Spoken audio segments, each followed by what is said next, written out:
Assalamualaikum warahmatullahi wabarakatuh. Selamat bergabung para peserta diklat Upskilling dan Reskilling bagi Guru Pemasaran tahun 2025. Topik kali ini adalah kita akan membahas terkait dengan mengoptimalkan pengelolaan media sosial dan rencana aplikasi digital. Hal yang pertama akan kita bahas adalah bagaimana menentukan media sosial yang digunakan dan persyaratan yang dibutuhkan. Tentu saja ada beberapa hal yang harus diperhatikan. Yang pertama adalah aktivitas utama. Basis pelanggan, nilai, dan arahan harus dikonfirmasi melalui strategi organisasi. Kemudian yang berikutnya adalah tujuan penggunaan media sosial dan platform dari yang ditentukan mengikuti strategi organisasi.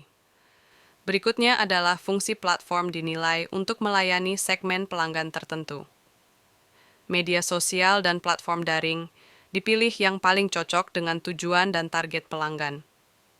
Dan yang terakhir adalah studi kasus menentukan media sosial. Lalu, bagaimana kita menentukan kriteria dan kinerja platform media sosial?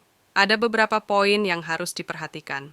Yang pertama adalah tipe dan jumlah media sosial atau media daring ditentukan berdasarkan strategi organisasi. Yang kedua, media sosial atau media daring lain diidentifikasi peluangnya dalam mendukung strategi organisasi. Yang ketiga adalah indikator kinerja utama dan kriteria evaluasi dibentuk untuk mengukur efektivitas media sosial atau aktivitas daring lainnya. Poin keempat, metode analisis performa diidentifikasi serta analisis evaluasi dan pelaporan dijadwalkan secara berkala. Dan poin terakhir adalah implementasi anggaran peran dan kewajiban ditentukan untuk anggota yang terlibat. Lalu bagaimana mengembangkan perdomaan konten atau pilar konten? Nah, ini juga ada beberapa poin yang perlu diperhatikan oleh kita semua. Poin pertama adalah implementasi anggaran, peran, dan kewajiban ditentukan untuk anggota yang terlibat. Poin kedua, aturan atau standar untuk merespon dikembangkan dalam interaksi dengan pelanggan. Poin ketiga, aturan atau standar penggunaan tulisan dan gambar dibentuk berdasarkan peraturan organisasi. Poin keempat, ukuran kesopanan ditentukan dalam konten dan aturan batas informasi yang dapat dipublikasikan. Aturan kelima adalah proses persetujuan konten dan tingkat kontrol internal ditentukan sesuai prosedur organisasi. Dan poin yang terakhir adalah pedomaan konten dikomunikasikan kepada pihak yang terlibat. Berikutnya Bapak Ibu, peran yang terbagi dalam proses produksi konten seperti konten strategis, konten kreator, community manager, dan editor atau reviewer. Untuk mengembangkan dan mendokumentasikan aturan dan prosedur, ada 3 poin yang harus diperhatikan. Yang pertama adalah kebijakan terkait pelanggan di media sosial atau situs daring dikembangkan mengikuti proses bisnis organisasi. Yang kedua, kebijakan dan prosedur aktivitas dikembangkan sebagai pedoman bagi para pihak terlibat. Yang ketiga, kebijakan, prosedur, dan maksud organisasi dikomunikasikan kepada internal dan pelanggan. Lalu bagaimana mengimplementasikan strategi yang sudah kita susun? Pertama, rencana aksi harus dikembangkan berdasarkan strategi organisasi.